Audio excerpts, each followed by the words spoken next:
ತುಂಬಾ ಹೆವಿಯಾಗಿ sugar rice ಆಯ್ತು ಅಂತಂದ್ರೆ ಯಾವ ಪಾರ್ಟ್ಗೆ ಅಂದ್ರೆ ದೇಹದ ಯಾವ ಪಾರ್ಟ್ಗೆ ತೊಂದರೆ ಕೊಡುತ್ತೆ ಅಂತ? ಏನು ಮೈದಾ ಹ್ಮ್ ಹ್ಮ್ ಹ್ಮ್ ಹ್ಮ್. ಅದು ಮೇಲ್ಗಡೆ ಇರೋ ಸಿಪ್ಪೆ ಇದನ್ನೆಲ್ಲ ತೆಗೆದ್ಬಿಟ್ಟು ತೆಗೆದ್ಬಿಟ್ಟು ಒಳಗಡೆ ಇರೋ purify ಆಗಿರ್ತದೆ. ವೈಟ್ ಇದು ಮಾತ್ರ ಮಾಡ್ತಾರೆ. ಅದರಲ್ಲಿ ಅದು ರಿಫೈನ್ ಕಾರ್ಬೋಹೈಡ್ರೇಟ್ ಅಂತ ರಿಫೈನ್ ಕಾರ್ಬೋಹೈಡ್ರೇಟ್ಸ್ ಅನ್ನ ನಾವು ಬಳಸಬಾರ್ದು. ಚಿಕ್ಕ ಚಿಕ್ಕ ಮಕ್ಕಳು ಕೂಡ ಡಯಾಬಿಟಿಸ್ ಬರ್ತಿರೋಂಥ ವರದಿಗಳು ನಾವು ನೋಡ್ತಾ ಇದೀವಿ. So, ಈ ಡಯಾಬಿಟಿಸ್ ಯಾಕೆ ಇಷ್ಟು ಮಟ್ಟಿಗೆ ರೈಸ್ ಆಯ್ತು ಅಂತ? ಸಣ್ಣಕ್ಕೆ ಇದ್ರೂ ಕೂಡ ಅವು ಹೊಟ್ಟೆ ಇದೆ ಅಂತಂದ್ರೆ ಆತ ಒಬ್ಬ ಪ್ರೀ ಡಯಾಬಿಟಿಕ್ ಪೇಷಂಟ್ ಅಂತಾನೆ ನಾವು ಕನ್ಸಿಡರ್ ಮಾಡಬಹುದು. ಅನ್ನ ತಿನ್ನೋದ್ರಿಂದ ಬರ್ತದೆ ಮತ್ತೆ ಸಕ್ಕರೆ ಜಾಸ್ತಿ ಸೇವನೆ ಮಾಡೋದ್ರಿಂದ ಬರ್ತದೆ ಅನ್ನೋ ಒಂದು ಮಿತ್ ಇದೆ. ಸೊ ಇದೆಷ್ಟು ಸರಿ ಸರ್? ಈ ಒಂದು ರಿಸರ್ಚ್ಗೆ ನೊಬೆಲ್ ಪ್ರಶಸ್ತಿನೂ ಸಿಕ್ತು 2016ರಲ್ಲಿ. ಸೊ ಈ ಶುಗರು ಮತ್ತೆ ಬಿ ಪಿ ಎರಡು ಏನು ಅವಳಿ ಜವಳಿ ತರ ಇರ್ತದೆ. ಡಯಾಬಿಟಿಸ್ ಅನ್ನ ಸಾಧ್ಯವಾದಷ್ಟು ಪ್ರೀ ಡಯಾಬಿಟಿಕ್ ಸ್ಟೇಜಲ್ಲೇ ನಾವು ಅದನ್ನ ಡೀಲ್ ಮಾಡಿದ್ರೆ ನಮಗೆ ಡಯಾಬಿಟಿಸೇ ಬರೋದಿಲ್ಲ. ಈಗ ಅದೇ ರೀತಿ ಈಗ ಫ್ಲೋರೈಡು ಮತ್ತೆ ಹೆವಿ ಮೆಟಲ್ಸ್ ಬಿಟ್ಟು ಇನ್ನು ಗ್ರಾಮಾಂತರ ಪ್ರದೇಶವನ್ನು ಸೇರಿಸಿದಂತೆ ಮತ್ತೆ ನಗರ ಪ್ರದೇಶನ ಸೇರಿಸಿದಂತೆ ಹೆಚ್ಚು ಕಾಡ್ತಿರುವಂಥದ್ದು ಡಯಾಬಿಟಿಸ್. ಹೌದು. ಹೆಚ್ಚಾಗಿ ಮುಂಚೆ ಎಲ್ಲ ಏನಾಗ್ತಿತ್ತು, ಬರೀ ನಗರವಾಸಿಗಳಲ್ಲಿ ಅಥವಾ ಶ್ರೀಮಂತ ವರ್ಗಗಳಲ್ಲಿ ಹೆಚ್ಚಾಗಿ ಕಾಣಿಸ್ತಾ ಇತ್ತು ಈ ಕಾಯಿಲೆ. ಹಳ್ಳಿ ಕಡೆ ಬರ್ತಾನೆ ಇರಲಿಲ್ಲ ಅನ್ನೋ ತರ ಜನ ಟ್ರೀಟ್ ಮಾಡ್ತಾ ಇದ್ರು. ಸೊ ಇವತ್ತು ಚಿಕ್ಕ ಚಿಕ್ಕ ಮಕ್ಕಳು ಕೂಡ ಡಯಾಬಿಟಿಸ್ ಬರ್ತಿರುವಂತ ವರದಿಗಳು ನಾವು ನೋಡ್ತಾ ಇದೀವಿ. ಸೊ ಈ ಡಯಾಬಿಟಿಸ್ ಯಾಕೆ ಇಷ್ಟು ಮಟ್ಟಿಗೆ ರೈಸ್ ಆಯ್ತು ಅಂತ ಸರ್ ತಾವು ಹೇಳೋದಾದ್ರೆ? ಇವತ್ತಿನ ಈ ನಮ್ಮ ಜನಗಳಲ್ಲಿ ಕಾಣ್ತಾ ಇರುವಂತಹ ಈ ಡಯಾಬಿಟಿಸು ಒಂದು ರೀತಿ ಸ್ವಯಂಕೃತ ಅಪರಾಧ ಅಂತಂದೇ ಹೇಳ್ಬೋದು. ಯಾಕೆ ಅಂದರೆ ನಮ್ಮ ಜೀವನ ಶೈಲಿಯನ್ನು ನಾವೇ ಹಾಳು ಮಾಡ್ಕೊಳ್ತಾ ಇದ್ದೀವಿ. ಸೊ ಮುಂಚೆ ಎಷ್ಟು ಜನರಿಗೆ ಒಂದು 25ರಿಂದ 40 ವರ್ಷದ ಯುವಕರಲ್ಲಿ ಹೊಟ್ಟೆ ನೋಡ್ತಿದ್ವಿ, ತುಂಬ ಕಡಿಮೆ. ಆದರೆ ಇವತ್ತಿನ ದಿವಸ 25-30 ವರ್ಷದ ಹುಡುಗರಲ್ಲೇನೇ ಹೊಟ್ಟೆ ಇರುತ್ತೆ. ಸೊ ನೀವು ಅವ್ರಿಗೆ ಯಾವುದೇ ಬ್ಲಡ್ ಟೆಸ್ಟ್ ಮಾಡೋದೇ ಬೇಕಿಲ್ಲ. ಸೊ ಒಬ್ಬ ಮನುಷ್ಯ ಒಬ್ಬ ಸಣ್ಣಕ್ಕೆ ಇದ್ರೂ ಕೂಡ ಅವು ಹೊಟ್ಟೆ ಇದೆ ಅಂತಂದರೆ ಆತ ಒಬ್ಬ ಪ್ರೀ ಡಯಾಬಿಟಿಕ್ ಪೇಷಂಟ್ ಅಂತಲೇ ನಾವು ಕನ್ಸಿಡರ್ ಮಾಡಬಹುದು. ಯಾಕೆ ಅಂದರೆ ಅದು ವಿಸರಲ್ ಫ್ಯಾಟ್, ಅದು ನಮ್ಮ ಹೊಟ್ಟೆ ಸುತ್ತಲೂ ಇರುವಂತಹ ಫ್ಯಾಟ್. ಅದು ಆ ವಿಸರಲ್ ಫ್ಯಾಟ್ ಏನು ಮಾಡುತ್ತೆ ಅಂದರೆ ಇನ್ಸುಲಿನ್ ರೆಸಿಸ್ಟೆನ್ಸನ್ನು ಉತ್ಪತ್ತಿ ಮಾಡುತ್ತೆ. ಅಂದರೆ ಇನ್ಸುಲಿನ್ಗೆ ಸೆನ್ಸಿಟಿವಿಟಿಯನ್ನು ಕಡಿಮೆ ಮಾಡುತ್ತೆ. ಸೊ ಇನ್ಸುಲಿನ್ ಇನ್ನಷ್ಟು ಉತ್ಪತ್ತಿ ಮಾಡಬೇಕು, ಅದೆಲ್ಲ ನಾವು ತಿಂದ ಆಹಾರದಲ್ಲಿರೋ ಗ್ಲೂಕೋಸನ್ನು ಕಂಟ್ರೋಲು ಮಾಡಬೇಕು ಅಂತಂದರೆ ಅದೇನಾಗುತ್ತೆ, ಇನ್ನಷ್ಟು ಇನ್ಸುಲಿನ್ ಉತ್ಪತ್ತಿ ನಾವು ಊಟ ಮಾಡ್ತಾ ಇರ್ತೀವಿ, ಗ್ಲೂಕೋಸು ನಮ್ಮ ಮೈಗೆ ಸೇರ್ಕೊಳ್ತಾ ಇರುತ್ತೆ, ಬಟ್ ಅದನ್ನು ಕಂಟ್ರೋಲ್ನಲ್ಲೇ ಇರುತ್ತೆ. ಯಾಕೆ ಅಂದರೆ ಇನ್ಸುಲಿನ್ ಜಾಸ್ತಿ ಉತ್ಪತ್ತಿ ಆಗುತ್ತೆ. ಇನ್ಸುಲಿನ್ ಜಾಸ್ತಿ ಉತ್ಪತ್ತಿ ಆದಷ್ಟು ನಮ್ಮ ಅಬ್ಡಾಮನ್ ಸುತ್ತಮುತ್ತ ಇರೋ ಫ್ಯಾಟು ಡೆಪಾಸಿಟ್ ಆಗ್ತಾನೇ ಇರುತ್ತೆ. ಈ ಒಂದು ಸೈಕಲ್ನ ಬ್ರೇಕ್ ಮಾಡಬೇಕು. ಹೇಗೆ? ಆಟೋಫೇಜಿ ಅಂದರೆ ಉಪವಾಸಗಳು ಈ ಥರ ಇಲ್ಲ, ಅಥವಾ ನಾವು ತಿನ್ನೋ ಆಹಾರದ ಕ್ಯಾಲರೀಸ್ನೇ, ಟೋಟಲ್ ಕ್ಯಾಲರಿಯನ್ನೇ ಕಡಿಮೆ ಮಾಡಬೇಕು. ಆಹಾರ ನಮಗೆ ಎಷ್ಟು ಅವಶ್ಯಕತೆ ಇದೆ ಆಹಾರ ಅದಕ್ಕಿಂತ ಜಾಸ್ತಿ ಆಗಬಾರ್ದು. ಎರಡನೇದು, ನಾವು ಪ್ರೋಟೀನ್ ಅಂಶವನ್ನು ತುಂಬ ಕಡಿಮೆ ತಿಂತಾ ಇದ್ದೀವಿ. ಸೊ ಹಾಗಾಗಿ ಪ್ರೋಟೀನ್ ಏನು ಮಾಡುತ್ತೆ ಅಂದರೆ ನಮ್ಮ ಹಸಿವನ್ನು ನಿಯಂತ್ರಣ ಮಾಡುತ್ತೆ, ನಮ್ಮ ಮಾಂಸಗಳನ್ನು ಸ್ಟ್ರಾಂಗ್ ಮಾಡುತ್ತೆ. ಸೊ ನಮ್ಮ ಮಾಂಸ ಇದೆಯಲ್ಲ, ಆ ಮಸಲ್ಸು, ನಾವು ಊಟ ಮಾಡಿದಾದ್ಮೇಲೆ ನಮ್ಮ ಬಾಡಿಗೆ ಸೇರ್ಕೊಳ್ಳುತ್ತಲ್ಲ sugar, post prandial blood sugar, ಅದನ್ನು ನಿಯಂತ್ರಣ ಮಾಡುವಂಥ ಮುಖ್ಯವಾದ ಆರ್ಗನ್ ಅಂದರೆ ನಮ್ಮ ಮಾಂಸ. ಆ ಮಾಂಸನೇ ಆರೋಗ್ಯವಾಗಿಲ್ಲ ಅಂತಂದರೆ ಪೋಸ್ಟ್ ಪ್ರಾಂಡಿಯಲ್ ಬ್ಲಡ್ ಶುಗರ್ ಜಾಸ್ತಿ ಆಗ್ತಾ ಇರುತ್ತೆ. ಅದ್ರ ಜೊತೆಗೆ ನಮಗೆ ಫಾಸ್ಟಿಂಗ್ ಬ್ಲಡ್ ಶುಗರ್ ಅಂತ ಹೇಳ್ತೀವಿ, ಅದು ಲಿವರ್ ಆರೋಗ್ಯ ಚೆನ್ನಾಗಿದ್ರೆ ಫಾಸ್ಟಿಂಗ್ ಬ್ಲಡ್ ಶುಗರು ನಾರ್ಮಲ್ ಆಗಿರುತ್ತೆ. ಸೊ ಇವೆರಡೂ ಆರೋಗ್ಯಗಳ ಹಾಳು ಮಾಡ್ಕೊಳ್ಳುವಂತಹ ಅಭ್ಯಾಸಗಳನ್ನು ನಾವು ಬಿಡಬೇಕು.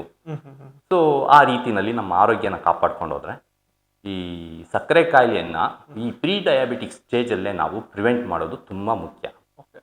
ಆಮೇಲೆ ಮುಖ್ಯವಾಗಿ ಇನ್ನೊಂದು ಡೌಟ್ ಬರೋದು ಈ ಡಯಾಬಿಟಿಸ್ ವಿಚಾರದಲ್ಲಿ, ಅಂದರೆ ಈ ಡಯಾಬಿಟಿಸ್ಗೆ ಜೆನೆಟಿಕ್ ಲಿಂಕ್ಸ್ ಏನಾದರೂ ಇರುತ್ತಾ ಅಂತ? ಜೆನೆಟಿಕ್ ಲಿಂಕ್ಸು ಸ್ವಲ್ಪ ಮಟ್ಟಿಗೆ ಇದೆ. ನಮ್ಮೆಲ್ರಿಗೂ ದೇವರು ಒಳ್ಳೆ ಜೆನೆಟಿಕ್ಸೇ ಕೊಟ್ಟಿದ್ದಾನೆ, ಬಟ್ ಅದನ್ನು ನಾವು ಹಾಳು ಮಾಡ್ಕೊಳ್ತಾ ಇದ್ವಿ. ಸೊ ನಾವು ನಮ್ಮ ಜೀವನ ಶೈಲಿ ಕೆಲವು ಜೆನೆಟಿಕ್ಸನ್ನು ನಿರ್ಧಾರ ಮಾಡುತ್ತೆ, ಎಪಿಜೆನೆಟಿಕ್ಸ್ ಅಂತ ಹೇಳ್ತೀವಿ. ಉದಾಹರಣೆಗೆ ಎಂಟಾರ್ ಅಂತ ಒಂದು ಪಾತ್ರೆ ಇದೆ. ಆ ಎಪಿಜೆನೆಟಿಕ್ಸ್ ಏನು ಅಂತಂದರೆ ಅದು ಸ್ವಿಚ್ಚು. ಆ ಸ್ವಿಚ್ಚನ್ನು ಆಫ್ ಮಾಡ್ಬೋದು, ಆನ್ ಮಾಡ್ಬೋದು. ನಮ್ಮ ಜೀವನ ಶೈಲಿ ನಾವು ಹೇಗೆ ನಡೆಸ್ತಾ ಇದ್ದೀವಿ ಅನ್ನುವ ಆಧಾರದ ಮೇಲೆ. ಒಂದು ಉದಾಹರಣೆ ಮುಖಾಂತರ ನಿಮಗೆ ಅದನ್ನು ಎಕ್ಸ್ಪ್ಲೈನ್ ಮಾಡ್ತೀನಿ. ಈ ಒಂದು ವೇಳೆ ಒಬ್ಬ ಹುಡುಗ ಜಿಮ್ ವರ್ಕೌಟ್ ಮಾಡಿ ಮಸಲ್ ಬಿಲ್ಡ್ ಮಾಡಬೇಕು ಅಂದರೆ ಎಂಟಾರ್ ಪಾತ್ವೆನ ಸ್ವಿಚ್ ಆನ್ ಮಾಡ್ಕೋಬೇಕು. ಆ ಎಂಟಾರ್ ಪಾತ್ವೆ ಸ್ವಿಚ್ ಆನ್ ಆದರೆ ಮಸಲ್ ಬಿಲ್ಡಿಂಗ್ ಆಗುತ್ತೆ, ಹೈಪೋಟ್ರೋಫಿ ಆಗುತ್ತೆ. ಸೊ ಅವೆಲ್ಲ ಆಗುತ್ತೆ. ಒಂದು ವೇಳೆ ಅದೇ ವ್ಯಕ್ತಿ ತಾನು ಸೆಡೆಂಟ್ರಿ ಆಗಿದ್ದರೆ, ಯಾವುದೇ ಹೆಚ್ಚಿನ ಕೆಲಸ ಮಾಡದೆ ಅಥವಾ ಕಡಿಮೆ ಎಕ್ಸಸೈಸ್ ಮಾಡ್ಕೊಂಡಿರೋದಾದರೆ ಆ ಟೈಮಲ್ಲಿ ಆ ಎಂಟಾರ್ ಅನ್ನೋ ಸ್ವಿಚ್ಚನ್ನು ಆಫ್ ಮಾಡ್ಕೋಬೇಕಾಗುತ್ತೆ. ಓಕೆ. ಅದು ಹೇಗಾಗುತ್ತೆ, ಎಂಟಾರ್ ಸ್ವಿಚ್ ಹೇಗೆ ಆಫ್ ಆಗುತ್ತೆ, ಅದು ಆಫ್ ಆಗೋದ್ರಿಂದ ಏನು ಪ್ರಯೋಜನ ಅಂತಂದರೆ, ಸೊ ನಮ್ಮಲ್ಲಿ ಅನಾವಶ್ಯಕವಾದ ಈ ಒಂದು ಏನೇನು ನಾವು ತಿಂದ ಆಹಾರನೆಲ್ಲ ಅದು ಕ್ಲೀನ್ ಮಾಡ್ತಾ ಇರುತ್ತೆ. ಅಂದರೆ ನಾವು ತಿಂದ ಆಹಾರ ನಮ್ಮ ಸೆಲ್ ಒಳಗಡೆ ಹೋಗಿ ಕೆಲವೊಮ್ಮೆ ಅದು ಅತಿಯಾಗಿದಾಗ ಕೆಲವು ಮಿಸ್ಫೋಲ್ಡೆಡ್ ಪ್ರೋಟೀನು, ಇನ್ನು ಕೆಲವೊಂದು ಅಲ್ಲಿರುವಂತಹ ಆ ಜೀವಕೋಶದ ಒಳಗೆ ಇರಬೇಕಾದಂತಹ ಕೆಲವು ಸಮಸ್ಯೆಗಳನ್ನು ಈ ಎಂಟಾರ್ ಸ್ವಿಚ್ ಆಫ್ ಮಾಡಿದಾಗ ಅದು ಸರಿಪಡಿಸುತ್ತೆ. ಸೊ ಇದು ಹಲವು ರೀತಿಗಳಲ್ಲಿ ನಾವು ಇದನ್ನು ಸರಿಪಡಿಸ್ಕೋಬೋದು. ಈಗ ಔಷಧಿಗಳು ಬಂದಿದ್ದಾವೆ, ಬಟ್ ಮುಖ್ಯವಾಗಿ ಈ ಒಂದು ರಿಸರ್ಚ್ಗೆ ನೊಬೆಲ್ ಪ್ರಶಸ್ತಿನೂ ಸಿಕ್ತು 2016ರಲ್ಲಿ. ಅದು ಏನಂದರೆ ಆಟೋಫೇಜಿ ಅಂತ, ಉಪವಾಸ ಮಾಡೋದ್ರಿಂದ ಆಟೋಫೇಜಿ ಅಂತ ಒಂದು ಪ್ರಕ್ರಿಯೆ ಈ ಎಂಟಾರ್ ಪಾತ್ವೇನ ಸ್ವಿಚ್ ಆಫ್ ಮಾಡುತ್ತೆ. ಉಪವಾಸ ವಿಚಾರದಾಗ ಬರೋದ್ರೆ ಎಷ್ಟು ದಿನಕ್ಕೆ ಒಂದ್ಸಲ ಉಪವಾಸ ಮಾಡಿದ್ರೆ ಒಳ್ಳೇದು ಅಂತ? ಅದು ಅವರ ಅಗತ್ಯಕ್ಕೆ ತಕ್ಕಂತೆ ಮಾಡಬಹುದು, ಮತ್ತು ಪೀರಿಯಾಡಿಕ್ ಆಗಿ ಮಾಡ್ತಾ ಇದ್ರೆ ಆಗಾಗ ಮಾಡ್ತಾ ಇರೋದ್ರಿಂದ ಅದರಿಂದ ಆರೋಗ್ಯ ವೃದ್ಧಿ ಆಗುತ್ತೆ. ತುಂಬ ಜನ ಉಪವಾಸ ಅಂತ ಅಂದರೆ ಅವರು ದೃಷ್ಟಿನಲ್ಲಿ ಕಾಫಿ ಟೀ ಕುಡಿಬೋದು, ಹಣ್ಣು ಹಂಪಲು ತಿನ್ಬೋದು ಅನ್ನೋ ಥರ ಇಟ್ಕೊಂಡಿರ್ತಾರೆ. ಉಪವಾಸ ಅಂದರೆ ಇದು ಯಾವುದೂ ತಗೋಬಾರ್ದು, ಯಾವುದೇ ಕ್ಯಾಲರಿ ನಮ್ಮ ಬಾಡಿಗೆ ಸೇರಿಸಬಾರ್ದು ಆ ಸಮಯದಲ್ಲಿ, ಉಪವಾಸ ಮಾಡೋ ಸಮಯದಲ್ಲಿ. ಅಂದರೆ ನೀರು ಬಿಟ್ಟರೆ ಬೇರೆ ಏನು ತಗೋಬಾರ್ದು. ಮ್ಯಾಕ್ಸಿಮಮ್ ನೀವು ಬ್ಲ್ಯಾಕ್ ಕಾಫಿ ತೊಗೋಬೋದು ಅಥವಾ ಗ್ರೀನ್ ಟೀ ಈ ಥರ ತಗೋಬೋದು. ಅದು ಬಿಟ್ಟರೆ ಬೇರೆ ಏನು ತಗೋಬಾರ್ದು. ಸೊ ಒಂದು ಮಿನಿಮಮ್ 16 hours ಫಾಸ್ಟಿಂಗ್ ಇಟ್ಕೊಂಡು ಮಿಕ್ಕಿದ್ದ 8 hours ಈಟಿಂಗ್ ವಿಂಡೋ ಪೀರಿಯಡ್ ಇಟ್ಕೊಂಡು ಮಾಡಬಹುದು ಉಪವಾಸ ಮಾಡೋದಾದ್ರೆ. ಇದಕ್ಕೆ ಇಂಟರ್ಮಿಟೆಂಟ್ ಫಾಸ್ಟಿಂಗ್ ಅಂತಂದು ಹೇಳ್ತೀವಿ. ಸೊ ಅದನ್ನು ಒಂದು ತಿಂಗಳುಗಟ್ಟಲೆ ಮಾಡ್ಬೋದು, ತಿಂಗಳುಗಟ್ಟಲೆನೂ ಮಾಡ್ಬೋದು. ಅದು ಅವರವರ ಅನುಕೂಲಕ್ಕೆ ತಕ್ಕಂತೆ ಅವರು ಉಪವಾಸಗಳನ್ನು ಮಾಡ್ಬೋದು. ಓಕೆ. ಇನ್ನು ಅಗೇನ್ ಡಯಾಬಿಟಿಸ್ ವಿಚಾರಕ್ಕೆ ನಾವು ಬರೋದಾದ್ರೆ, ಮುಖ್ಯವಾಗಿ ಈ ಡಯಾಬಿಟಿಕ್ಸ್ ಇದರಲ್ಲಿ ಲೋ ಶುಗರ್ ಅಂದ್ರೆ ಏನು ಸರ್? ಅದು ಮುಖ್ಯವಾಗಿ ತುಂಬಾ ಜನಕ್ಕೆ ಅದು ಕಾಡ್ತಾ ಇರುತ್ತೆ. ಶುಗರ್ ಜಾಸ್ತಿ ಇರೋದು ನಾವು ಕೇಳ್ತಾ ಇರ್ತೀವಿ ಎಲ್ಲರೂ, ಬಟ್ ಲೋ ಶುಗರ್ ಅಂತ ಬಂದಾಗ ಏನು ಇಂಪ್ಯಾಕ್ಟ್, ಅದರಿಂದ ಏನು ಸಮಸ್ಯೆಗಳು ಬರ್ತದೆ ಅಂತ? ಆರೋಗ್ಯವಂತರಲ್ಲಿ ಲೋ ಶುಗರ್ ಅನ್ನೋ ಪದನೇ ಇಲ್ಲ, ಅನ್ನೋದು ಟರ್ಮೇ ಇಲ್ಲ ನಮ್ಮಲ್ಲಿ. ಅದು ಸಾಮಾನ್ಯ ಥರ ಇರೋದಾದ್ರೆ ಏನಾದ್ರು ಇನ್ಸುಲಿನ್ ಸಂಬಂಧಪಟ್ಟ ಟ್ಯೂಮರಿಂದ ಆಗುತ್ತೆ ಹೊರತು ಆರೋಗ್ಯವಂತರಲ್ಲಿ ಲೋ ಶುಗರ್ ಅನ್ನೋ ಒಂದು ಇದೇ ಇಲ್ಲ, ಟರ್ಮೇ ಇಲ್ಲ. ಬಟ್ ಈ ಸಕ್ಕರೆ ಕಾಯಿಲೆ ಇರೋರಲ್ಲಿ ಈ ಸಕ್ಕರೆ ಮಾತ್ರೆಗಳೆಲ್ಲ ತಗೊಳ್ತಾ ಇರ್ತಾರೆ. ಸೊ ಅಂಥ ಸಂದರ್ಭಗಳಲ್ಲಿ ಅವರು ಮಾತ್ರೆ ತಗೊಂಡಿರ್ತಾರೆ, ಊಟ ಮಾಡಿರೋದಿಲ್ಲ. ಅವಾಗ ಏನಾಗುತ್ತೆ, ಬ್ಲಡ್ ಶುಗರ್ ತುಂಬ ಕಡಿಮೆ ಆಗುತ್ತೆ. ಆ ಥರ ಆಗಬಾರ್ದು, ಅದು ತುಂಬ ಡೇಂಜರು. ಅದು ಬ್ರೈನ್ಗೆ ಎಫೆಕ್ಟ್ ಮಾಡುತ್ತೆ. ಸೊ ಅದು ಪದೇ ಆಗ್ತಾ ಇದ್ರೆ ಅಂತೂ ತುಂಬಾ ಡೇಂಜರ್, ಅದು ಆಗಬಾರ್ದು. ಅದೇ ಲೋ ಶುಗರ್ ವಿಚಾರದಲ್ಲಿ ತುಂಬಾ ಜನ ಉಪ್ಪು ಮತ್ತು ಸಕ್ಕರೆ ಎಲ್ಲ ಇಟ್ಕೊಂಡು ಹೋಗ್ಬೇಕು, ಚಾಕ್ಲೇಟ್ ಇಟ್ಕೊಂಡು ಹೋಗ್ಬೇಕು ಅಂತೆಲ್ಲ ಹೇಳ್ತಿರ್ತಾರೆ. ಅದು ಯಾವ ಕಾರಣಕ್ಕೆ ಅಂತ ಸರ್? ಇದೇ ಕಾರಣಕ್ಕೆ. ಸೊ ಅವ್ರಿಗೆ ಶುಗರ್ ತುಂಬ ಕಡಿಮೆ ಆಗ್ತಾ ಇದೆ ಅಂತ ಅನ್ನಿಸ್ದಾಗ ತಕ್ಷಣ ಅದನ್ನು ತಗೊಳ್ಳಿ ಅಂತ ಹೇಳ್ಬಿಟ್ಟು ಚಾಕ್ಲೇಟ್ ಇಟ್ಲೂ ಸ್ವಲ್ಪ ಸಕ್ಕರೆನೇ ಬಾಯಲ್ಲಿ ಹಾಕೊಂಡ್ಬಿಟ್ರೆ ಒಳ್ಳೇದು. ಯಾಕೆಂದರೆ ಚಾಕ್ಲೇಟಲ್ಲಿ ಬೇರೆ ಫ್ಯಾಟು ಇದೆಲ್ಲ ಇರುತ್ತೆ, ಅದು ಡಿಸಾಲ್ವ್ ಆಗಿ ನಮ್ಮ ದೇಹಕ್ಕೆ ಸೇರ್ಕೊಳ್ಳೋದಕ್ಕೆ ಟೈಮ್ ಹಿಡಿಯುತ್ತೆ. ಇಂಥ ಎಮರ್ಜೆನ್ಸಿ ಸಿಚುಯೇಷನಲ್ಲಿ ಸಕ್ಕರೆನೇ ಅಥವಾ ಸಕ್ಕರೆ ನೀರನ್ನೇ ಕೊಡೋದು ಉತ್ತಮ. ಹೌದು. ಈಗ ನಾ ಡಯಾಬಿಟಿಸ್ ವಿಚಾರಕ್ಕೆ ಬರ್ತದ್ರೆ, ಈಗ ಕೆಲವೊಬ್ರು ಡಯಾಬಿಟಿಸ್ ಅನ್ನ ತಿನ್ನೋದ್ರಿಂದ ಬರ್ತದೆ, ಮತ್ತೆ ಸಕ್ಕರೆ ಜಾಸ್ತಿ ಸೇವನೆ ಮಾಡೋದ್ರಿಂದ ಬರ್ತದೆ ಒಂದು ಮಿತ್ ಇದೆ. ಸೊ ಇದೆಷ್ಟು ಸರಿ ಸರ್ ನಿಮ್ಮ ಪ್ರಕಾರ? ಸಕ್ಕರೆ ತಿಂದ ತಕ್ಷಣ ಬರೋದಿಲ್ಲ ಸಕ್ಕರೆ ಕಾಯಿಲೆ. ಆದರೆ ಈ ಸಕ್ಕರೆ ಮತ್ತು ರಿಫೈನ್ ಕಾರ್ಬೋಹೈಡ್ರೇಟ್ಸ್ ಇದೆಯಾ, ಇದು ನಾವು ಯಾವಾಗಲೂ ಅದನ್ನು ಪದೇ ಸೇವಿಸ್ತಾ ಹಲವು ವರ್ಷಗಳ ಕಾಲ ಸೇವಿಸ್ತಾ ಇದ್ದಾಗ ಅದು ನಮ್ಮ ಇಂಟೆಸ್ಟೈನಲ್ಲಿರೋ ಬ್ಯಾಕ್ಟೀರಿಯಾಗಳಿದ್ದಾವೆ, ಅದರಲ್ಲಿ ನಮಗೆ ಒಳ್ಳೆತು ಮಾಡುವಂತಹ ಒಂದಷ್ಟು ಬ್ಯಾಕ್ಟೀರಿಯಾಗಳಿದ್ದಾವೆ. ಆ ಬ್ಯಾಕ್ಟೀರಿಯಾಗಳಿಗೆ ಇದು ತೊಂದರೆ ಕೊಡುತ್ತೆ ಶುಗರ್. ಅದ್ರ ಜೊತೆಗೆ ನಮಗೆ ಕೆಡುಕು ಮಾಡುವಂತಹ ಬ್ಯಾಕ್ಟೀರಿಯಾಗಳಿಗೆ ಇದು ಬೂಸ್ಟ್ ಮಾಡುತ್ತೆ, ಅವುಗಳನ್ನ ಗ್ರೌತ್ ಆಗಿ ಹೋಗಿ ಮಾಡುತ್ತೆ. ಉದಾಹರಣೆಗೆ ನಮ್ಮ ಇಂಟೆಸ್ಟೈನಲ್ಲಿ ಕೆಲವು ಬ್ಯಾಕ್ಟೀರಿಯಾಗಳು ಶಾರ್ಟ್ ಚೈನ್ ಫ್ಯಾಟಿ ಆಸಿಡ್ ಅಂತ ಇದೆ, ಅವನ್ನು ಉತ್ಪತ್ತಿ ಮಾಡುತ್ತೆ. ಉದಾಹರಣೆಗೆ acetic acid, propionic acid, butyric acid, ಇವೆಲ್ಲ ಹೇಗೆ ಕೆಲಸ ಮಾಡುತ್ತೆ ಅಂದರೆ ನಮ್ಮ ಲಿವರ್ ಆರೋಗ್ಯನ ಕಾಪಾಡುತ್ತೆ. ನಮ್ಮ ಇಂಟೆಸ್ಟೈನ್ ಮೊಬಿಲಿಟಿನ ಸ್ವಲ್ಪ ಸ್ಲೋ ಮಾಡಿದಾಗ ಈ ಶುಗರ್ ಸ್ಪೈಕು ಮತ್ತು ಇನ್ಸುಲಿನ್ ಸ್ಪೈಕನ್ನು ಕಮ್ಮಿ ಮಾಡುತ್ತೆ. ಇದೆಲ್ಲ ಒಂದು ಒಳ್ಳೆ ರೀತಿಯಲ್ಲಿ ಬ್ಯಾಕ್ಟೀರಿಯಾಗಳು ನಮ್ಮ ದೇಹದ ಆರೋಗ್ಯನ ಕಾಪಾಡ್ತಾ ಇದ್ದಾವೆ. ಅಂಥ ಬ್ಯಾಕ್ಟೀರಿಯಾಗಳನ್ನು ಇದು ಅಫೆಕ್ಟ್ ಮಾಡುತ್ತೆ. ಹಾಗಾಗಿ ಶುಗರು ಇನ್ನು ಅದು ನಮ್ಮ ದೇಹ ಸೇರ್ಕೊಂಡು ಆದಮೇಲೆ ಅದು ರಿಫೈನ್ಡ್ ಶುಗರು. ಸೊ ಏನಾಗುತ್ತೆ, ಇನ್ಸುಲಿನ್ ಸ್ಪೈಕ್ ಮಾಡುತ್ತೆ. ಇನ್ಸುಲಿನ್ ಜಾಸ್ತಿ ಆದಷ್ಟು ಏನಾಗುತ್ತೆ, ವಿಸರಲ್ ಫ್ಯಾಟ್ ಡೆಪಾಸಿಟ್ ಆಗುತ್ತೆ. ಸೊ ವಿಸರಲ್ ಫ್ಯಾಟ್ ಡೆಪಾಸಿಟ್ ಆದಷ್ಟು ಇನ್ಸುಲಿನ್ ರೆಸಿಸ್ಟೆನ್ಸ್ ಆಗುತ್ತೆ. ಇನ್ಸುಲಿನ್ ರೆಸಿಸ್ಟೆನ್ಸ್ ಆದಾಗ ಮತ್ತಷ್ಟು ಇನ್ಸುಲಿನ್ ಬೇಕಾಗುತ್ತೆ ನಮಗೆ. ಸೊ ಇನ್ನಷ್ಟು ಇನ್ಸುಲಿನ್ ಸ್ಪೈಕ್ ಆಗುತ್ತೆ ನಾವು ಆಹಾರ ತಿಂದಾಗೆಲ್ಲನೂ. ಸೊ ಅದು ಮತ್ತೆ ಅದು ಏನೋ ವಿಷ ವರ್ತುಲ ಅದು. ಹಾಗಾಗಿನೇ ಅದು ನಮ್ಮ ಈ ಹೊಟ್ಟೆ ಸುತ್ತಮುತ್ತ ಇರೋ ವಿಸರಲ್ ಫ್ಯಾಟ್ ಅಂತ ಹೇಳ್ತೀವಿ, ಅದನ್ನು ಕರಗಿಸೋದು ಅದರಿಂದನೇ ಬಹಳ ಕಷ್ಟ. ನಂತರ ಈ ಶುಗರ್ ಏನಿದೆ, ಸೊ ಈ ಶುಗರ್ ಮತ್ತೆ BP ಎರಡು ಏನು ಅವಳಿ ಜವಳಿ ತರ ಇರ್ತದ? ಯಾಕಂದ್ರೆ ಕೆಲವರು ಹೇಳೋ ಪ್ರಕಾರ ಶುಗರ್ ಬಂತು ಅಂದ್ರೆ BP ಬಂದ್ಬಿಡುತ್ತೆ, BP ಬಂದ್ರೆ ಶುಗರ್ ಬರುತ್ತೆ ಅಂತ ಹೇಳ್ತಾರೆ. ಸೊ ಇದಕ್ಕೂ ಲಿಂಕ್ ಹೆಂಗೆ ಸರ್? ಕರೆಕ್ಟ್. ಏನಾಗುತ್ತೆ ಅಂದರೆ ಈ ಇನ್ಸುಲಿನ್ ರೆಸಿಸ್ಟೆನ್ಸ್ ಡಯಾಬಿಟಿಸ್ ಅಲ್ವಾ. ಇನ್ಸುಲಿನ್ ರೆಸಿಸ್ಟೆನ್ಸ್ ಆದಾಗ ಏನಾಗುತ್ತೆ, ಇನ್ಸುಲಿನ್ ಲೆವೆಲ್ ಜಾಸ್ತಿ ಆಗುತ್ತೆ. ಇನ್ಸುಲಿನ್ ಲೆವೆಲ್ ಜಾಸ್ತಿ ಆದಾಗ ಅದು ನಮ್ಮ ರಕ್ತನಾಳಗಳನ್ನು ಅಫೆಕ್ಟ್ ಮಾಡುತ್ತೆ. ಸೊ ರೆನಿನ್ ಆಂಜಿಯೋಟೆನ್ಸಿನ್ ಸಿಸ್ಟಮನ್ನು ಕೂಡ ಅದು ಅಫೆಕ್ಟ್ ಮಾಡುತ್ತೆ. ಈಗೆಲ್ಲ ಮಾಡೋದ್ರಿಂದ BP ಜಾಸ್ತಿ ಆಗುತ್ತೆ, ಬ್ಲಡ್ ಪ್ರೆಷರ್ ಜಾಸ್ತಿ ಆಗುತ್ತೆ. ಸೊ ಎರಡೂ ಒಂದಕ್ಕೊಂದು ಸಂಬಂಧ ಇದೆ ಎರಡಕ್ಕೂ. ಹೀಗಾಗಿ ಬ್ಲಡ್ ಪ್ರೆಷರ್ ಜಾಸ್ತಿ ಆಗುತ್ತೆ. ಸೊ ಇದು ಪ್ರಕ್ರಿಯೆ ಮುಂದುವರ್ಸ್ಕೊಳ್ತಾ ಹೋದಾಗ ಒಂದು ದಿವಸ ಡಯಾಬಿಟಿಸ್ ಬರುತ್ತೆ. ಹಾಗೆ ಇನ್ನು ಈಗ BP ಆರ್ ಶುಗರ್ ಎರಡು ಕಾಯಿಲೆನ ಮೆಡಿಸಿನೇ ಮೂಲ ಮಂತ್ರನ ಅಥವಾ ವ್ಯಾಯಾಮ, ಯೋಗ ಇವು ಮುಖಾಂತರ ಕಂಟ್ರೋಲ್ ತರ್ಕೋಬೋದಾ ಹೆಂಗೆ ಸರ್? ಖಂಡಿತ ಇದನ್ನ ನೀವು ಯಾವುದೇ ಸ್ಟೇಜಲ್ಲಿ ಇದ್ರೂ ಇದನ್ನ ರಿವರ್ಸ್ ಮಾಡಬಹುದು. ರಿವರ್ಸ್ ಅಂದ ತಕ್ಷಣ ಇದು ಕಂಪ್ಲೀಟ್ ನೀವು ಮಾತ್ರೆಗಳನ್ನು ನಿಲ್ಲಿಸ್ಬಿಡ್ಬೋದು. ಅಷ್ಟರ ಮಟ್ಟಿಗೆ ನಾವು ರಿವರ್ಸ್ ಮಾಡಬಹುದು. It is only functional reverse ಅಂತ ಹೇಳ್ತೀವಿ. ಅಂತಂದ್ರೆ ಪರ್ಮನೆಂಟ್ ಅಲ್ಲ. ಯಾವಾಗಲಾದ್ರೂ ನಿಮಗೆ ಮತ್ತೆ ಇದು ನೀವು ನೀವು ಡಯಾಬಿಟಿಕ್ ಸ್ಟೇಜ್ಗೆ ಹೋಗಬಹುದು. ಆ ಸಂದರ್ಭದಲ್ಲಿ ನೀವು ಮತ್ತೆ ಮಾತನ್ನ ರೀಇಂಟ್ರೊಡ್ಯೂಸ್ ಮಾಡಬೇಕಾಗುತ್ತೆ. ಸೊ ಅದು ಒಂದು. ಸೊ ಇನ್ನೊಂದೇನು ಅಂದರೆ ನಾವು ಡಯಾಬಿಟಿಸನ್ನು ಸಾಧ್ಯವಾದಷ್ಟು ಪ್ರೀ ಡಯಾಬಿಟಿಕ್ ಸ್ಟೇಜಲ್ಲೇ ನಾವು ಅದನ್ನು ಡೀಲ್ ಮಾಡಿದರೆ ನಮಗೆ ಡಯಾಬಿಟಿಸೇ ಬರೋದಿಲ್ಲ. ಅದರಿಂದ ಬೇರೆ ಹಲವಾರು ರೀತಿಯ ಆರೋಗ್ಯದ ಬೆನಿಫಿಟ್ಸ್ ನಮಗೆ ಸಿಗುತ್ತೆ. ಅದನ್ನು ಆ ಸ್ಟೇಜಲ್ಲೇ ನಾವು ಕಂಟ್ರೋಲ್ ಮಾಡಿದಾಗ. ಅಂದರೆ ಈಗ ತುಂಬ ಹೆವಿಯಾಗಿ ಶುಗರ್ ರೈಸ್ ಆಯಿತು ಅಂತಂದರೆ ಯಾವ ಪಾರ್ಟ್ಗೆ, ಅಂದರೆ ದೇಹದ ಯಾವ ಪಾರ್ಟ್ಗೆ ತೊಂದರೆ ಕೊಡುತ್ತೆ ಅಂತ ಸರ್? ಅದು ಇಡೀ ದೇಹದ ಪ್ರತಿಯೊಂದು ಭಾಗಕ್ಕೂ ಅದು ತೊಂದರೆ ಕೊಡುತ್ತೆ.